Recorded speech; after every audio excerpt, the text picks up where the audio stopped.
What is going on, guys? Welcome back to another video. As you guys know, Halo MCC on PC now has two games available to play, Halo Reach and Halo Combat Evolved Anniversary. This video is going to be the beginning of a mini series of reviews on the Halo games that are coming to PC to help newcomers and returning fans to the franchise decide on whether or not Halo on PC is worth giving a try. Today, I'm going to be starting with Halo Reach, since it's the first game in the timeline and the first thing PC players will be able to play when they first install MCC on their PCs. For this review, I'm going to be focusing on three things: the campaign, the multiplayer, and the PC port itself, and how it holds up compared to other PC titles. I'll try not to talk about the campaign too much, since I understand that not everyone has played the campaign yet, and I don't want to ruin the experience by spoiling the story. But with that out of the way, let's get into the video.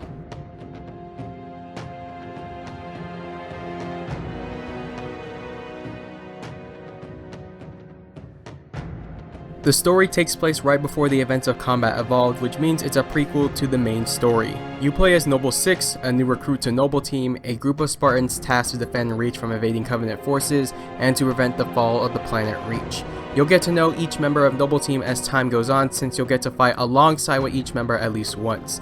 Despite this being a prequel to the main story of Halo, the story is very friendly to newcomers, since you don't need to know anything about the previous Halo games to enjoy Reach. The graphics may be outdated, but that's only because it's a port of the Xbox 360 version of Halo Reach to PC, and not necessarily a remaster.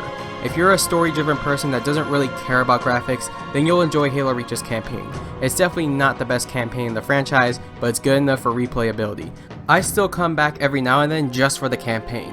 The soundtrack is one of the best in the franchise and makes any encounter with the Covenant even more badass than it would be without it. On top of that, you can play the campaign with up to 4 people online.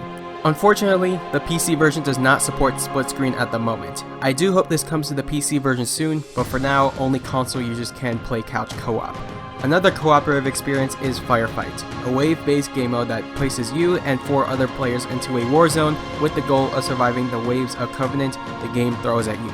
If you are a fan of Killing Floor, Left 4 Dead, or Special Ops from the Modern Warfare series, you'll like Firefight. It's hard to explain the campaign without spoiling the plot of the story, but I'm sure anyone who has already played this can tell you that the campaign is worth trying at least once.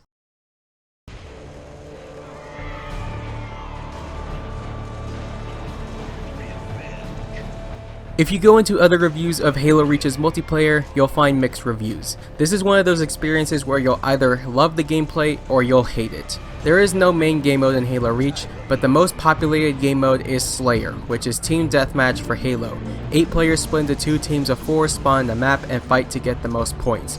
The game features different armor abilities to play around with, such as Sprint, Jetpack, Active Camo, Bubble Shield, Armor Lock, etc. You'll spawn in with the same weapons and will have to fight to get better weapons. Other game modes like Capture the Flag and King of the Hill are self-explanatory, but there are game modes like Griffball, which is basically football in Halo, and Fiesta, where you'll spawn with random loadouts every time you spawn, will keep the game fresh. There's something for everyone in the multiplayer, but the reason why some people hate it so much is because of 2 main things: Bloom and armor abilities. Bloom increases inaccuracy when firing a weapon too many times in a row, and armor abilities change up how the player interacts with the map and against other players.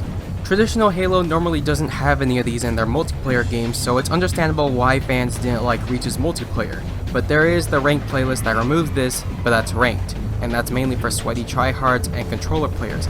I'll get to that in a minute. My point is that Reach wasn't made for veterans of Halo, but if you never experienced any of the other Halo games, you should have a fun time at Reach's multiplayer. Even if you have played any of the other games and haven't played Reach's multiplayer yet, I would still recommend at least trying it, since it's something different.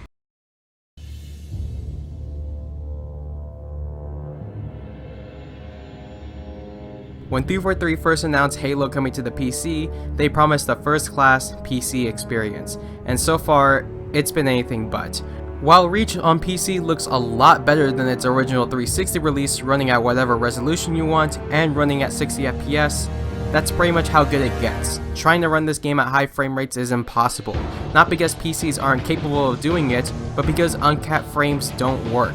For some reason, 343 can't seem to get uncapped frames to work properly in this game. The way uncapped frames work in Reach is by doubling every other frame to create the illusion of uncapped frame rates. This creates a ton of ghosting issues and throws off anyone using uncapped frames no matter how good your PC is. The only way this can be fixed is by either capping the frames at 60 or by playing with the controller. Speaking of controllers are better than mouse and keyboard in Halo Reach. No, I am not kidding. You guys thought Fortnite and Apex's aim assist is overpowered? Reach is on a whole nother level. The aim assist given to controller players is off the charts to the point where controller players wouldn't even need to use the right stick to aim. Not only that, controller players have this exclusive feature called bullet magnetism, where the bullet curves towards the player when their crosshair is slightly off their target. People love to defend this by saying that mouse and keyboard players have their whole arm to aim. Even though that's true, it becomes a hassle since mouse and keyboard players have to be 100% accurate with their shots, which is impossible for even the best PC gamers out there. They usually cite the pro of being able to 180 people with a mouse, and that's the only advantage mouse and keyboard has over controller players, but I find this advantage being used rarely since the general direction your opponents spawn at is directly across from wherever you are. I'm not saying that controller players are bad players, but when controllers become the most dominant device in a competitive PC game, there's a problem here. Mouse and keyboard is perfectly fine in casual play, but I wouldn't recommend touching ranked until these issues are fixed. The only good thing about this PC port is how easy it is to run. The minimum requirements to run this game at 4K 60 frames per second is a GTX 770 and an i5 3450, which is nothing compared to 2020 standards. And everyone watching this video probably already owns a PC that is leagues better than those requirements. That's the only good thing about this port. Everything else needs a fix as soon as possible.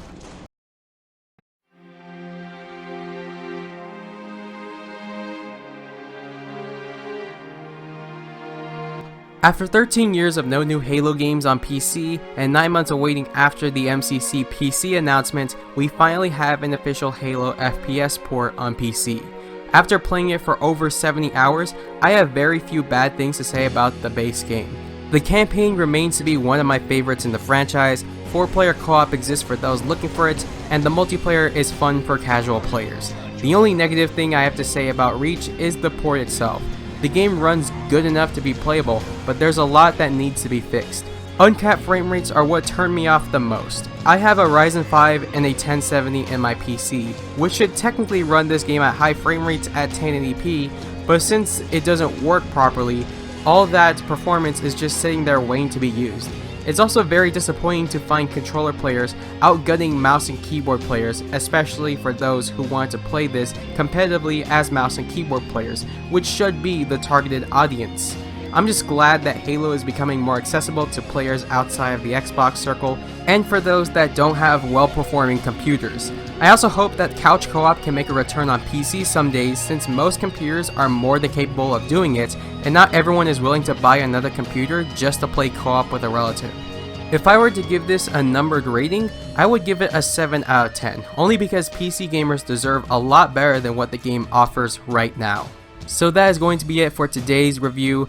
Tell me if you already own Halo Reach and if you like it or not, or if you're going to buy Halo Reach or if you're thinking about it. Have I convinced you? Tell me down in the comments below. Other than that, I hope you enjoyed the video, subscribe for more content, and I'll talk to you all later. Peace.